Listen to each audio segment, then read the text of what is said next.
Welcome to the Long Thread podcast about spinning, stitching, and weaving by hand. The podcast is presented by Long Thread Media, publishers of Spin-Off, Handwoven, Piecework, and Little Looms magazines. Find us online at longthreadmedia.com. Trinway Silks is where weavers, spinners, knitters, and stitchers find the silk they love. Select from the largest variety of silk spinning fibers, silk yarn, and silk threads and ribbons at trinwaysilks.com. You'll discover a rainbow of colors thoughtfully hand-dyed in Colorado. Love natural? Trinway's array of wild silks provide choices beyond white. If you love silk, you'll love Trinway Silks, where superior quality and customer service are guaranteed. Hi, I'm Susan Bateman. And I'm Jim Bateman. I opened the Yarn Barn in Lawrence, Kansas in 1971 with a handful of yarns and a few tools. And now we have over 8 tons of weaving yarn, 108 knitting yarn lines, and hundreds of variations of knitting needles and crochet hooks. In 2024, we shipped over 10,000 packages to all 50 states. In 2025, we'd love to ship one to you. Visit us at yarnbarn-ks.com. I'm your host, Long Thread Media co-founder Ann Marrow. Jordana Martin is the founder of Tatter, a center for textile arts and culture, and the home of the interactive collection Tatter Blue Library. The organization is based in Brooklyn, New York. So, Jordana, thanks so much for being with me. Oh, I'm so happy to be here. Totally honored. I'm going to start with what seems like a very basic question, which is, what is tatter? Because when I think about a lot of our audience, tatter is somebody who makes lace with tatting. Yeah. But then sometimes tatter is like the word that you use for something that's in rags. And it seems like you actually have a pretty big project going on. So what is tatter? All right. Well, that's 2 different questions. And so I am very happy to answer that Tatter as an organization is a cultural arts organization that started as a research space in the form of our Blue Library. And from there grew a tremendous amount of programming. We offer over 100 classes a year, near to 150 now.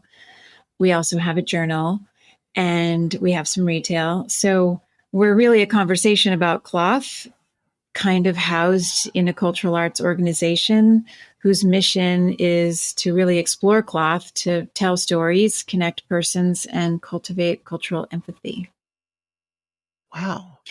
And tatter as a name, to circle back to that, I describe it as beloved cloth over time.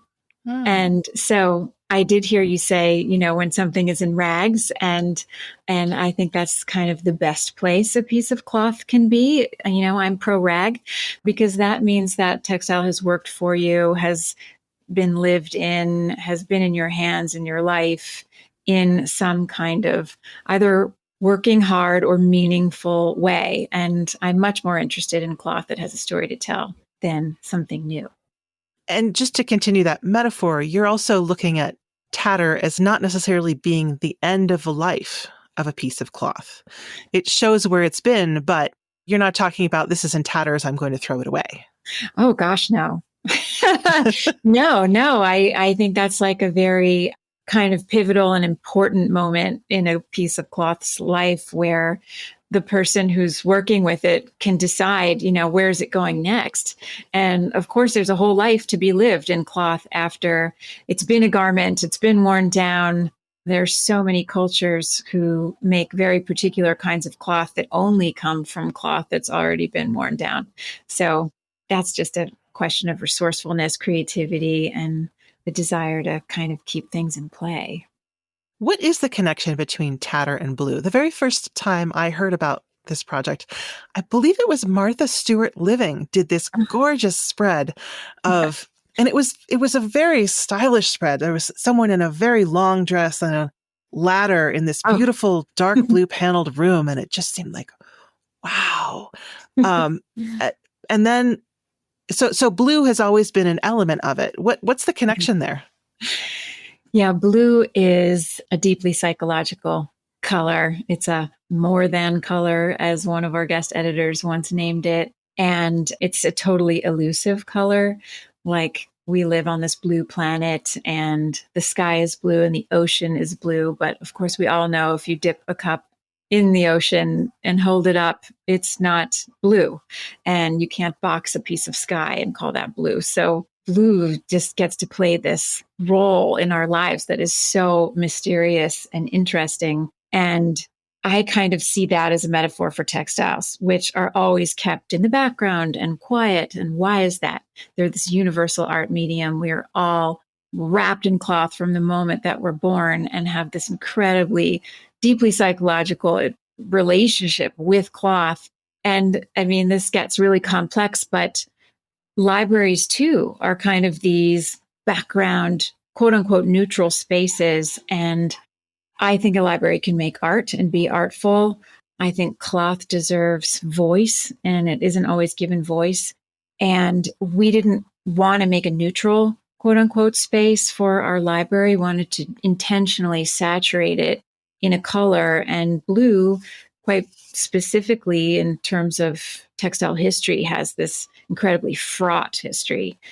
So we use it as kind of a conversation starter to be able to begin a conversation about textiles being political and having agency and being woven with trauma and exploitation. I mean, considering our country and the cultivation of indigo, that is all, as we know, poached African knowledge. And so there's just so much that's like within the history of blue and the history of textiles and how important it is to tell those stories. So that's what blue is. I mean, I have a hard time pinning it down. We did finally put a page on the website to answer why blue. So anybody can go there and visit that.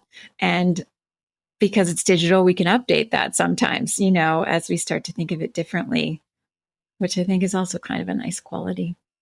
And a library, we think of books, and, certainly book is part of the name of the word library, but the Tatter Blue Library it has some books, but it's not just books.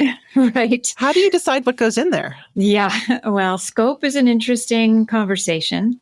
And as you define yourself, you're always playing with that and modifying your scope and redefining it more specifically. And that's an enjoyable process. We have 10,000 books, I would say now, and that includes periodicals, all printed matter, exhibition catalogs as well. And then we have many thousands of objects, and that keeps growing. A lot of our objects come to us through donation. Some are found. Sometimes we want to have a conversation about something, and we've come across something, so we bring it into the collection and make programming around it. The Brooklyn Museum just transferred 200 objects into our collection, which was an incredible kind of moment for us.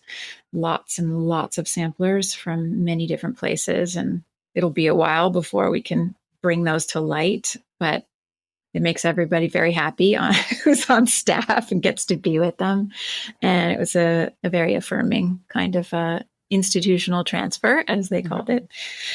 So I've always found that libraries are maybe a bit static, like we're not kind of maxing them out, and the objects serve to really animate what's going on in the books. And every book on our shelf is somebody's life's work and this giant contribution to the conversation of textiles. I think really we're so much more about legacy, than anything else. And that finds its way in different forms. That can be that we've taken in, the library now has 11 persons collections in it. And some of those collections are simply books. Some are a mixture of books and objects, and some are just objects. And that tells a story in and of itself. It becomes part of the collection, and we might take a piece here and there and do something with it. But also the story of that person and what they lived with and what they were interested in is also preserved. We're very much about legacy and about seeing, seeing all of us folks who work with this stuff in one way or another. And now a word from our sponsors. Peace Fleece began in a small Maine town with a mission to produce a yarn that brings together parties from areas of historic conflict, transcending boundaries through the commerce of wool. From Russian farmers to the Navajo Nation, the original owners set the foundation for meaningful trade. Today, the spinning mill at Harrisville Designs continues the tradition of sourcing fine wool from Navajo farmers, combining it with U.S. wool and a touch of mohair to create the unique Peace Fleece blend. Visit our website at peacefleece.com to learn more. And now back to the show. But part of the library is also just kind of fun. I mean, there are photos of really cool different textile tools, but then there's this incredible assortment of buttons. Yeah.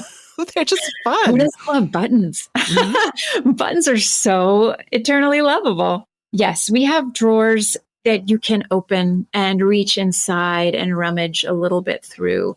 We want to preserve that kind of finding experience. And though we do plan to move to a much bigger space and rebuild the library shortly, we will preserve that kind of experience too, that it's jewel box or sewing box, as I like to call. I think there is a world in each person's sewing box. And going through my ancestors' sewing boxes is some of my most favorite formative memories. I have all of my ancestors that I knew. I have all of their sewing baskets and boxes in the library, and I still visit them. I still go in there and find things. And so that kind of vibe is, it's really fun and it's really important and meaningful. So yeah, well, thanks for noticing the buttons and bringing those up. They're wonderful. Just as an aside, I was thinking about this recently.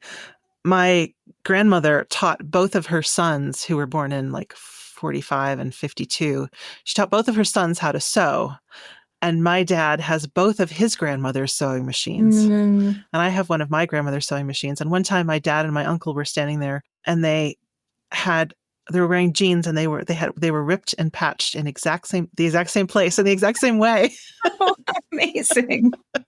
Because they had taken those skills in and mended them. Yeah, that sort of mending. And mending is just one of the many different kinds of classes that you offer, right? Not only in terms of functional, like here's how to mend things, but you mentioned these textile traditions from a variety of different places. Mm-hmm. Yeah, we do have quite a lot of regionally specific embroidery classes. We have a whole World Embroidery Series. Next year, we will have 25 World Embroidery classes, and you can go around the world with us, quote unquote. We've got a little passport kit that you can make and sew your motifs inside and just feel proud of where you've been and what you've learned. I think it's really, really valuable for persons that like to use their hands in this way or even new to it. I mean, all of our classes are appropriate for beginners. For them to really look at the materials they're using and the motifs that they are learning and what kind of role did that motif play in that culture? Where did it come from? Who is it meaningful to? And that really gives you another layer in your practice and hopefully then kind of graduates to you're in your practice and now you're valuing what you're doing more. You've learned more about it. And so the time you're spending doing it means more. And we have hand quilting classes. We have basic hand sewing classes. And yes, our mending classes too. I think in terms of the mending is really popular right now as an ethos and a conversation. And I'm very excited about that. I love being in that. I think our mending classes are creative. I think we are taking it looks broken to one person, and yet that's an opportunity for self-expression. So let's go for it, and we're luckily living in a period of time when mending doesn't have to repair the fabric exactly the way it was originally woven, right? Where the narrative of what happened to your cloth can be a badge of honor rather than an oops, And so, that's just some portraiture about where we are, and we can kind of celebrate the need for repair creatively. When I think about how when I was a kid, shopping at a thrift store was not something to be proud of. And now it's like the two comments, if you say, I like your ex, the two comments are either thanks it has pockets or thanks I got it from a thrift store. those are the cool things. And bonus, if you scored both in the same garment. Or of course, thanks I made it. Like that's the ultimate. But that's the ultimate. Thanks I made it. And we all know that wearing something you made just feels differently than wearing something you bought. There's just no question about that. Mm-hmm. Yeah, I hope for everybody to experience wearing something they made at least once in their life so that they can really take in that difference and feel that pride And also so they can value who else makes their clothes the rest of the time with what's on their bodies. We're a little bit divorced at this point from the process of how things are made here in the US, especially. So we often don't see that labor that's going on. And if you thrift something, right now you get to be a planet saver. Like that's basically what you are. So yeah, thrifting is good. Yeah. And mending is good. And That's good. and cutting up your clothes and making them into new clothes is good. I mean, this is play. It should be playful and joyful. One of the things about Tatter being a nonprofit is that's kind of a way that it brings together all of these very disparate. It's not just a store and it's not just an education facility. Can you tell me a little bit about sort of the nonprofit at the core of Tatter? Sure. I think I am a nonprofit as a person. I am a philanthropist. And that word is kind of funny because it sounds like you're like, I'm a super wealthy person and I give away money. I don't know that I would describe myself that way, actually. I think I just have a really philanthropic side. I wish to help and I wish to make change and I wish to take whatever resources I have and put them into play. So I've done that through Tatter. Tatter's also a business. All nonprofits are businesses. So it's important that we remember that and that it be clear how hard we're working to keep our doors open, even though we're successful. So I think every entrepreneur knows that, whether they're a for-profit, quote unquote, or nonprofit entity. I wish to build something that had no owner, that's community built and owned in a way, and that can live on beyond me. I'm just the beginner of the thing. And now it's a very collaborative conversation that has input from my staff, my board, but our community at large, who writes to us, communicates with us in different ways all the time, gives us feedback, and that's part of the shaping of the thing. So hopefully it's an honest reflection of all of that input, and hopefully it's preserving a lot of cultural heritage, because that's its goal. And in some ways, it's everywhere. I mean, for one thing, you are looking at textile traditions from everywhere. For another thing, correct me if I'm wrong, you are continuing to offer digital as well as in-person classes, right? Yeah. The evolution of Tatter is me chasing a thing. I did not have a preconceived notion of this when I got into it. I don't think that anybody answers the question of what do you want to be when you grow up with a stressed out museum founder. Like that's not, it's not an answer, and I've actually been working really hard taking a writing class, which is totally out of my comfort zone. And really, even though I'm a pretty confident writer, actually, but taking a class in it is sort of a different thing. And it's really important to be a beginner in a class, especially if you're somebody who offers classes and teaches classes. To be an empathetic teacher, you have to remember what it feels like to be an insecure beginner and be cup empty, So I didn't imagine when I began the organization that we would even have classes. It was really a research space that wanted to provide a kind of quietude and scholarship and opportunity and talk about textiles for those interested and curious persons.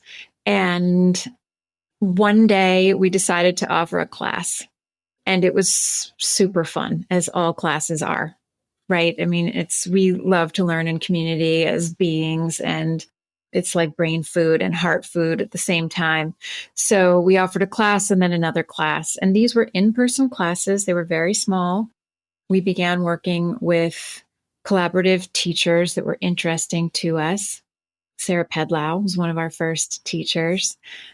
Kari Meng from French General, one of our first teachers. And when COVID happened, so that was in like 2018. And we always got these messages online of, I wish I lived closer. That looks so fun. You're so far away. I'm in Germany, Australia, Brazil. And so COVID was the weird silver lining. I mean, we put our programs online and we went from having a how to use a thimble class with Louisa Owen Sandstrom, great class, by the way, attended by about 15 or 16 people. And that was in May. And by July, we had an artist talk with Sean Kimber with 450 people. And so our life online began. And of course, we were asking ourselves at the time, well, what is Tatter if it's not a room of books? Because we can't go to that room right now. And it really turned out we were so many things. We weren't just a room of books. We were a whole community and conversation about cloth. And we decided to follow that. And then we wondered, will people still come to class online when we can get together again? And I think because we are so global and that not all of these classes are offered locally to folks that are interested in their own towns and countries, that they want to come to class. And yes, I also think that they're beginning to understand what a Tatter class is and what makes a Tatter class different from a different class. So there's that. But our online classes are hugely popular and they're much more accessible financially. So it's just a good thing. I was just, thinking about the library online and the library in person, the drawers of buttons you can touch, or the slides of buttons that you can zoom in on, and having both of those at the same time. Yeah. I think it's that sort of accessibility and being able to maintain both the meaning of something in person with something that still feels real, even though it is virtual. I mean, we have virtual and real, but they can be both. They can be both. I think we did have to learn as a species how to learn online together and how to gather together online. It has pros and cons. It's not the same as learning in a room with other persons. It's not the same as learning in a way where your seat neighbor also has something to teach you. And I think that that's really valuable. And I think it's part of our DNA to make textiles side by side in community. So we're tapping into something very ancient there, and that's wonderful. But you do have a semblance of that online. We do try to set an intention and have an inclusive space that feels safe for learning and joyful. So yeah, we're going to keep at it. So what does make a Tatter class different from other classes? Well, I have not been to all other classes. So, Yes. I can't specifically say, I can't speak to all classes, but I can be proud of the fact that our classes do bring like cultural history and scholarship that I think our students really enjoy. I think our participants are persons that really want to know specifics about what they're doing and learning. And I think piecework is very similar. I mean, I think the mission of that magazine has always been exactly the same, right? That this is deeply rooted in history and specific persons and places and times, and goes very, very deep with makers and traditions. So I do think our classes are very rooted in that. I also think our classes are very rooted in handwork specifically. I'm certainly not anti-sewing machine. I own several, but nothing can ever take the place of hand sewing for me. And I'm somebody that's quite new to hand sewing. I learned to sew on machine as a child and didn't really find hand sewing until I was in my late 40s. So was kind of surprised, and I don't know if there are others that can relate, but I do recall you saying, was it maybe when you were speaking with Sahara? I love Sahara. And you were saying sometimes I like to call somebody a knitter, a whatever, and I don't fit in one of those boxes necessarily. I like to do it all, but right now, hand sewing is my great love. And I never thought I could say that about another type of handwork after my love of knitting. My love of knitting is very, very deep, and suddenly I have not picked up knitting needles in a long time, and I'm hand sewing all the time. So yeah, I don't know. It's like deep in the body. It just feels like breathing, like you're pulling this thread, in and out. It's going in and it's going out. And there's something about it that is super meditative. How did Tatter come to be? I mean, my first awareness was a spread in Martha Stewart Living, and nobody starts off on their first day, I assume, like their first day of existence. Let's be a spread in a national magazine. How did it kind of come to be? Yeah, it's an interesting story. And like I said, I'm taking a writing class, and in part of this writing class, I decided to make a list of all the factors that played a role in how Tatter came to be. And I think it's a sort of interesting notion. Like, we have resumes, and that's a list of kind of societally understandable accomplishments or something. But we all know that a resume isn't a person, because there's so many other skills that we're employing at any given moment of the day that if you knew how to market yourself really well, you might be able to figure out how to put into your resume, but they're just as important as where you went to school or why you didn't, So I made this list. I almost feel like I should read it to you. I wrote this because I'm so often asked, how and why did you start Tatter? Or how does a person come to start a textile library and museum?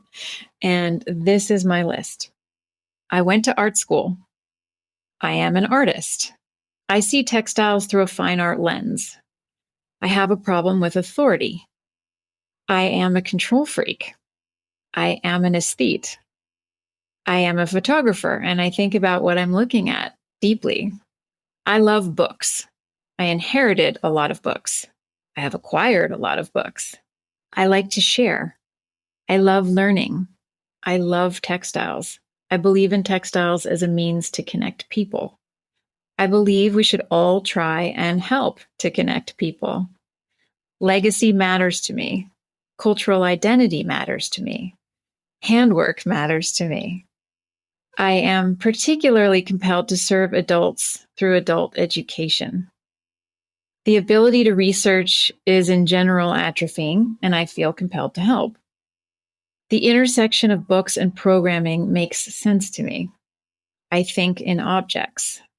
I know and love that textiles hold stories. I'm a natural hostess. I'm a philanthropist. I have a calling to move people forward in their practice, whatever that practice may center around, and I'm good at it. I'm psychologically minded. I have something to say. I believe that making by hand leads to better mental health, a sense of pride, purpose, and accomplishment, being better consumers, being better disposers, valuing others, valuing labor, valuing the landscape, valuing the evolution of our hands as tools. I am in love with my grandmother. I am in love with the concept of grandmothers. I lost a child, and it changed me. And that child loss plays a very, very big role in how Tatter came to be, because I credit it with kind of the final thing that decenters a person, from their youth, which we all need to go through that in some way, a decentering. Our egos, kind of put us in the center as we initially develop, and then the world begins to widen, and it's a process of leaving that behind. And losing a child is one of those things that kind of fast tracks you. I lost a child at delivery, and so that was a deeply confusing experience when you think you're having a baby and then you don't have a baby to raise. And at the time, I had given up my art studio because I thought I would have an infant. I did already have a child at home, so this was my second son. And I was really lost. I think every cell of my body was ripe to move a person forward. And where was that energy going to go? And so my resourceful husband, who's amazing, said, why don't you do something with all those books that are in our basement? You have 1 million books in the basement from your grandmother. I think they're like about textiles or something. Like, maybe you should do something with those. They make you happy. I see you go down there and look at them. And I was very, very close to my grandmother. Actually, all of us in our family all close to our grandmother. She was a pioneering lady who founded her own museum in 1965 in Los Angeles called the Craft and Folk Art Museum. Her name is Edith Wyle. And she loved textiles. She loved all craft, but she deeply loved textiles and taught me to sew and knit and embroider. And she knew how much I loved textiles, even though I studied fine arts, never, even at RISD, even once walked into the textile department. But I sat there knitting my way through grad school, to kind of take the stress levels down and just never put two and two together. And yet here I was deeply involved in my grandmother's library of books and a conversation of cloth with her. She passed away in 1999. I was in graduate school at the time. And I took all of her books and I kind of kept them, didn't really have plans.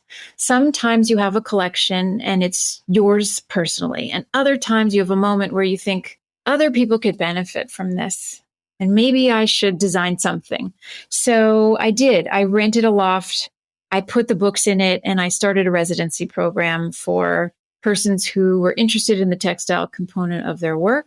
I worked with the Textile Art Center in Brooklyn to do this. And it was very experimental at first, but I think I've always felt deeply compelled to move persons forward in their practice, as is in that list.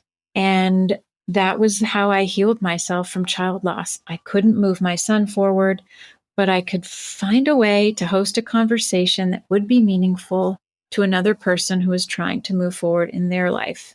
And I ran it for 7 years. It was deeply rewarding. The collection grew and grew and grew.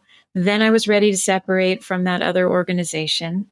I hired a librarian to catalog this now growing collection of books.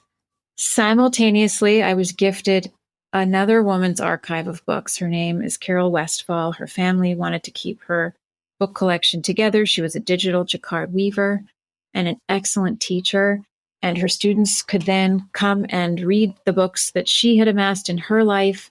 And I had a totally out-of-body experience getting to know this woman after she died through her collection of books. And I realized, wow, it's not just about my grandmother. It's about all the legacies of all the people that connect to this medium in the same way that I do. And I called it Tatter. So, this is how Tatter came to be. And I don't know. I think it's an art installation. It's definitely a social practice. That's what it would be called in art school. It's a body of work, as my husband often says, when you're a confused painter and you're like, well, I was a painter and now I have a library. What does that mean?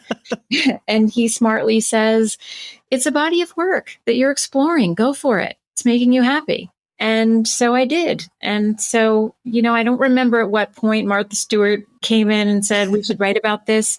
It's always been visual. I'm a visual person. And so I made a space that felt like a living art installation. And it had a research component to it, fully functional research component. And that was exciting to me. A sculpture can help people learn, and that was coming out of many years of a collection of books helping artists through their practice or moving forward in some way. And so it always was a collection of books that had an ethos and a mission, and it just kind of grew. And then it became a nonprofit. Then we started making a ton of classes, and now it's my whole life. I think I just wish I could tell people that you are not your resume. Mm-hmm. You're all these other things, and you can synthesize them creatively. I mean, I was fortunate enough to have the resources where I didn't have to go back to work. Okay. And I think that's important to state. That's not everybody's situation. My husband could support me and our son. And I did end up having another child who called in while I was chatting, actually. And and I don't know, we are all a patchwork quilt. Like we are all a world of resources. So yeah, I am a creative person and definitely don't fit in the drop-down menu ever, nor does the organization, Yeah. I mean, there's a time and a place and when you really want to fit in that drop-down menu, and that drop-down menu is so limiting. So there is not another Tatter. there are other organizations that are doing similar work in different ways. I think Long Thread Media is one of those organizations. I think there are many other museums. I think there are other educational resources and institutions that are doing creative things. And I think I had the model of my own grandmother's museum, who she was so pioneering. Nobody was talking about folk art in 1965 in a scholarly way.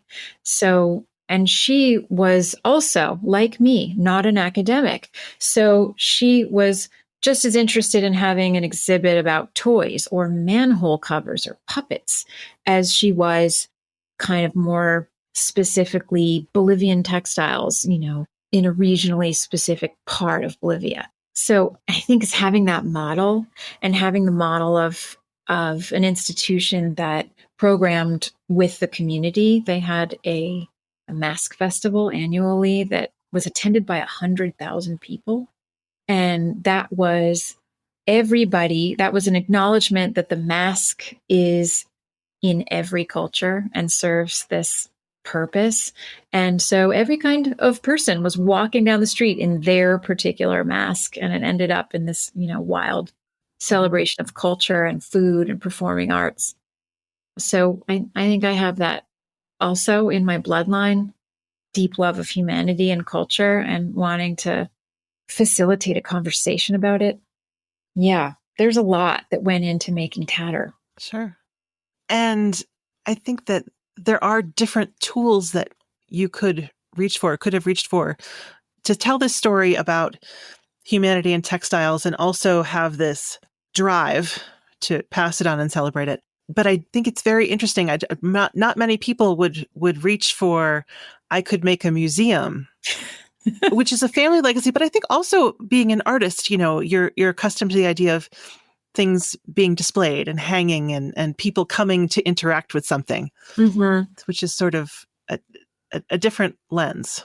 That's true. And far too often we don't call ourselves artists. And I hope that every listener, every person who reads Piecework or any of Long Thread's magazines or just picks up needle and thread can identify in those moments as an artist. There's nothing wrong with calling yourself that. You don't have to have earned something specific to have that title. You don't have to pay your taxes with that on your return. You don't have to be good at art class. You don't have to be good at art class, right? It's about making and using your hands and finding creative expression and joy. And I think my grandmother was deeply involved in the eternal scrimmage of art versus craft, which we're still in, sadly. And I just read something that was so amazing. I'm rereading the book, Why We Make Things and Why It Matters by Peter Korn. And he actually quotes another person, Esther Pastori, who wrote a book called Thinking with Things, and is talking about the fact that the craft object is imbued with an ethos and qualities that imagine the life it will be serving. And this is kind of an argument for not dumbing craft down or putting it below fine arts or other art forms. And I thought that is just so wonderful and true, that when you design a quilt for yourself or somebody else, you're putting a lot into that. There's a lot of ethos in your design work, whether or not you're conscious of it. Your choices are very, very important. There's so much artistry there. So that to me is like what we're all about and what we're talking about at Tatter all the time, and what we hope all of our self-conscious adults who walk in as students can shed at the door and value in themselves. I think that's why I'm so specifically purposed in adult education, because we continue to evolve and there's so much that serves children. But what happens with us adults who want to keep learning? And if we can make a space where we can just permit ourselves to try something new, I think there's something of ourselves really valuable to be found in it. So, yeah. My spinning teacher, Maggie Casey, talks about how one time she loves teaching beginners. And I think there's this idea that being advanced at something means that you teach advanced practitioners. I heard someone say, well, I just can't teach beginners. And being able to teach beginners is really hard, and it shows a lot of ability. So it's one of the things I most admire about Maggie. And she said that she had someone come to her class once who, something like once or twice a year, takes a class in something that she's a beginner in, because by profession, she's a trainer or teacher. And so she forces herself to do something she doesn't know how to do. Yes. And that is exactly why I'm taking this damn writing class, to really be a beginner and to be able to keep empathizing with that fear that beginners have. Yeah, it's very important. And it's important that we not shed the discomfort of being a beginner, and that we don't forget how much opportunity is being a beginner. Once you're expert at something, you actually have less joy in your accomplishment because it's expected. And nothing can really replace that, like, wow, newness, I achieved this moment. So it's a good argument for going back and being a beginner as much as possible. I mean, I think that everybody wants the beginner's mind, but nobody wants to go through or it takes a special effort and willingness to go through the discomfort of actually being a beginner. It's true. It's true. But we're all working towards it, and through it. And hopefully we don't let, what does my sister-in-law always says? Don't let fear stand in the way of having fun. I love it. Yeah. Love it. Right. Okay.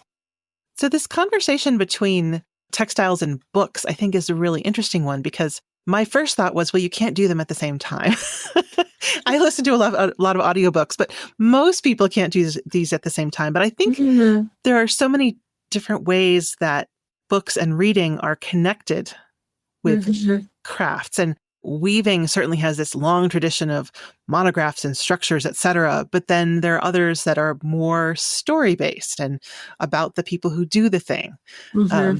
So aside from the connection that you had to your grandmother's books, how do you think about, the textile and book combination? I was thinking about, when you said that, about the level of commitment it requires now to sit and read a book.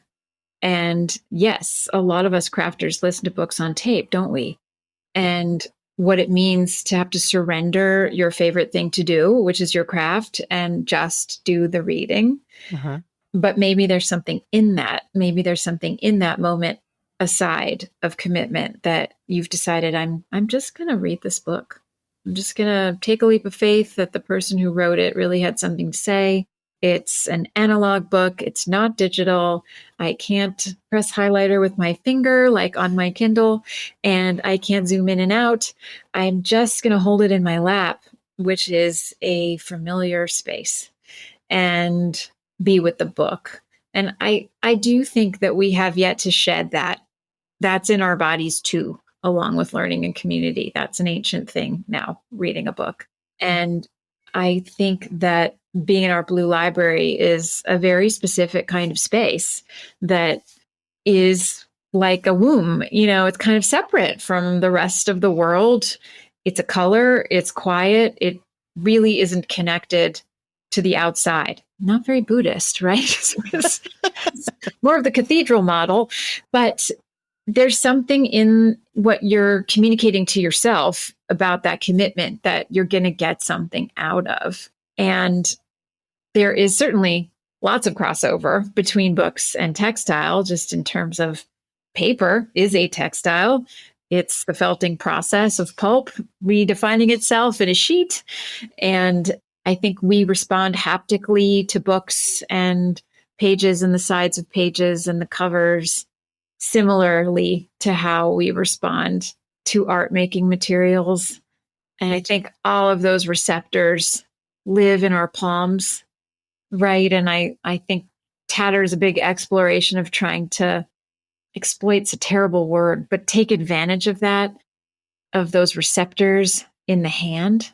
And I think some of us need to learn to develop that sensitivity, and others come with that, are born with that. Us makers are born with that. And we have some kind of crazy urge to use our hands in that capacity. So we were definitely like the tool shapers way back in prehistoric times. And sometimes I think about, I remember taking my son on a kindergarten field trip to the Textile Arts Center where they do great programming with kids, and a room full of 5-year-olds being exposed to table looms for the first time. And they're really excited about the mechanics, the pedals, they get it right away. They all have an aha moment of like touching their shirt and seeing the thing they're making on the loom and kind of going, oh, and it's really wonderful. But inevitably, and this definitely happened at the end of the session, when the kids have lost interest and now they're poking each other and picking each other's noses and doing the things that 5-year-olds do, there's the girl in the class, or in this case, it was a girl. It doesn't have to be a girl. And her hand is up and it's shaking hysterically and she needs to be called on immediately.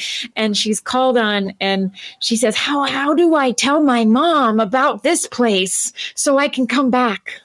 And like, that's the crafter, right? Who just was born that way and all the neurons are firing and she's going to make things throughout her whole life. And that's going to be a language and a conversation that she's in with herself for all of her days, and I think that that's a particular opportunity. So I like to pair that with some history and culture so that we can connect that hand sensitivity to the heart and brain and learn about another culture and take it into ourselves in our practice and be more curious, be more tolerant, be more interested in what other cultures have to teach us, because there's so much learning. So starting at the origins, you had your grandmother and then this other woman, but can you tell me a little bit about what else you drew on and what other relationships you brought to, who else is involved in the foundation of Tatter? We point on the collection currently to my grandmother, Edith, myself and my own collection of books, and Carol Westfall, whom I mentioned before. But we do have 10 persons collections, and there's an interesting evolution that certainly not premeditated that has just sort of happened over time. And I've done now a lot of research into the beginnings of museums, because I don't think a lot of people think about the beginnings of museums. The Brooklyn Museum started as a library.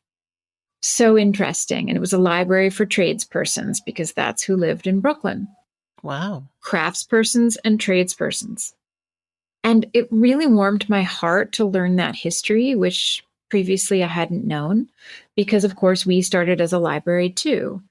And it wasn't such a big leap, really, to go from library to museum. But that's not really a common path, I don't think. I think that you've got a collection of something, and then it's like, which way is it going? And we definitely started with books, specifically, more than anything else. And then myself as a collector, I've always collected blue objects. Why? I'm not entirely sure. I think it's because I was raised in homes that were saturated in Japanese indigo, because my mother and grandmother are both deep Japanophiles and collected folk textiles from there. And so I inherited a lot of that, and that feels like home to me. And then there were tools, and not all of them were blue, of course, but they were textile specific. And then there were pieces of cloth and fragments of cloth. And then, yes, they wanted to be exhibited and displayed. But maybe it's unusual to be an institution or a person that decided to receive a donation of 650 thimbles, for example, which we were gifted by a woman named Marianne Kerr in Alaska. And she had been collecting thimbles her entire life. That was her way of traveling, of connecting to a place, of seeing herself as a maker in other people's lives. And I love that idea. I relate to that quite deeply. We also acquired almost 700 darning tools from a woman named Caroline Headley, who was a home ec teacher in the Midwest. And she collected darners. And that is just so fascinating. If you get enough of these in a room together, you begin to see things. I could spend many days trying to heroically photograph a thimble. I don't know if that's, I don't know if that's so common, but like, it's so fascinating to me, and it's so diverse, and it's so necessary, and it's such a good tool. Yeah. and so, but I'm just nerdy, I guess, nerdy, passionate. What's the difference between those two things? Nothing. That's another concept that I think has been kind of redeemed over the course of my life, is that, nerd and geek used to be just the worst. And now Right. Yeah. you can be a nerd dressed in thrifted clothes, and it's fabulous. Yeah. Yeah. We all had to get through middle school. Yes. And then we get to chuck that, and it's not the worst thing to be. It's the best thing to be. Right. Yeah. Yeah. I think the worst thing to be maybe is the non-curious person. Mm-hmm. So, you started as a library and have become a museum, educational facility, published a journal. What kind of things are you excited to do next with Tatter? Well, I'm very excited to be building a new museum space in downtown Brooklyn. Wow. That is so exciting. There is not a textile museum anywhere near. And I'm very excited to put textiles on a level playing field with other art forms, with the performing arts, dance, music, theater, fine art. And the new space gets to do that. It's front and center, ground floor, floor to ceiling windows. The library will more than double in size, and we'll have to be in the back away from the windows. Light is the enemy. But the visibility for textiles is the whole point of moving it and being able to have more exhibition space. We currently really have none. And I'm excited to be able to curate from our own collection, but also show the work of artists from all around. And in our library, I think it's very important to state that the word artist is a democratic word applied to anybody working with textiles, even working in other craft mediums that are informed by textiles, because that's an important part of the conversation too. So I'm very excited about that. And I'm mostly excited about an area of our fundraising to move. We are actively fundraising, which is an invitation for folks to add their stories to a digital archive that we're building. And we call this our Granddaughter campaign. I did make up that word. I am very pro grandparent, but also think of it as an ancestor, but think sort of grandparent brings it closer and into our hearts in a way that we all relate to, specifically with textiles often. And so our library, which is a room of sort of smallish bookshelves, I mean, smallish by width, I'd say. We're not like a long stack shelf like you see in some public libraries. Ours looks more like a living room where your bookcase is kind of 35 books wide. So each of those shelves intends to be named for a person. And that can be a living person or an ancestor or grandparent. But I wish to tell the stories of all of these people that quilted and sewed and had a relationship with cloth, maybe didn't consider themselves artists the way I would describe them. Perhaps we wouldn't find their work in museums, but the heirlooms they produced are, of course, the things you would save in a fire, right? They're the most important artifacts that are the material record of your family and express the identity of the maker in some way. And those maker stories are so fascinating and important. So my hope is that folks will hear about this and really wish to preserve their legacies in our library. We will be putting the name of a person physically on a shelf, but more importantly, we will have a place in our permanent collection gallery that's a floor to ceiling screen, an digitally interactive screen, and you will be able to pull up, search out a name, pull up their story, and you'll see a beautifully crafted digital portrait of a person. We will be doing some biography work. We will be talking to these families or persons. I mean, I think it's perfect for current makers. I also think it's perfect for people who came before us, whose stories deserve to be told. We'll take those narratives in, take in photographs of them, if whatever the family wants to give us, pieces of their work that we can also photograph and include, and you'll be able to read about these people. And this is my dream, is to rebuild our library lifted by 200 grandmothers. That's what I say, 200 global grandmothers, but I'm very pro grandfather. I'm also pro non-identifying as male and female, and I'm pro living person. I think these stories are what are just kind of kept within families. And, when you read about a grandmother in a country in Africa, a country in Asia, and you relate deeply there, it's something feels great. Something changes and something roots you and something connects you far away. And those are kind of aspects that textiles can really do for us. And so that's what I'm most excited about right now. That is exciting. It occurs to me that both museums and books traditionally can be kind of exclusive, that we make a decision. What? Yeah. I started off as a book publisher in book publishing, and certainly we were making decisions every day about what was and wasn't interesting and worthy of printing thousands of copies. And then, in a museum, the idea of provenance and who is the artist.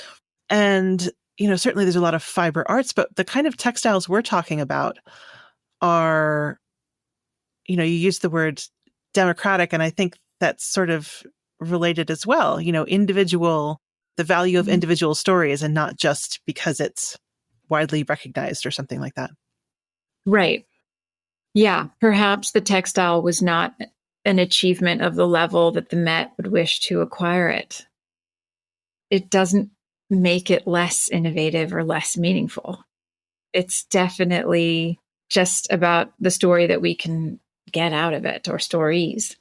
And yes, publishing is as non-inclusive as the museum world. And since those histories really were helmed mostly by one kind of person, that's what the result ends up being. And as we know, so much textile work is women's work throughout history, domestic settings, women's work, and therefore not super quote unquote scholarly. And luckily that's really changing. I think that probably should also go into my list of how this came to be, that material culture is now considered very scholarly, and that we're filled with gratitude for artifacts that tell us about the past, that can be like Ashley's sack, for example.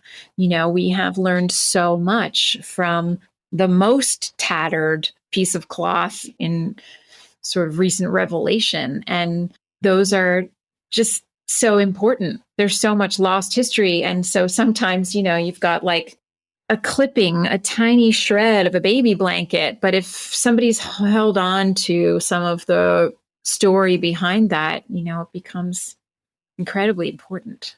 It does remind me, just going back to the blue, Elizabeth Whalen Barber, I was fortunate to hear her speak, and she talked about in the Mummies of Urumqi that there was a blanket, and she could look very closely at it, and there was a stripe of something dyed blue that has survived, that somebody who was barely getting by could, would choose to decorate something with a stripe of blue. Good idea. Yeah. I heartily endorse it. Good idea. Right. I know. And then that's such a window into a world.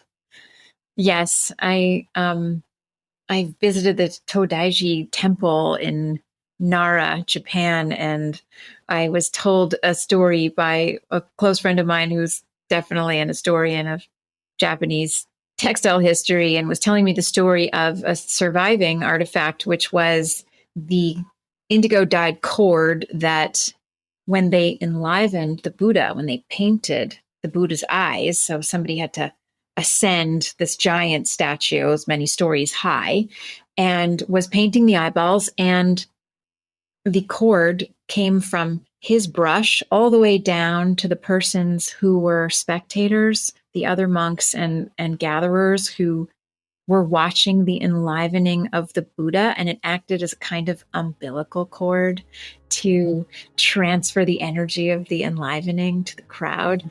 And that rope still exists.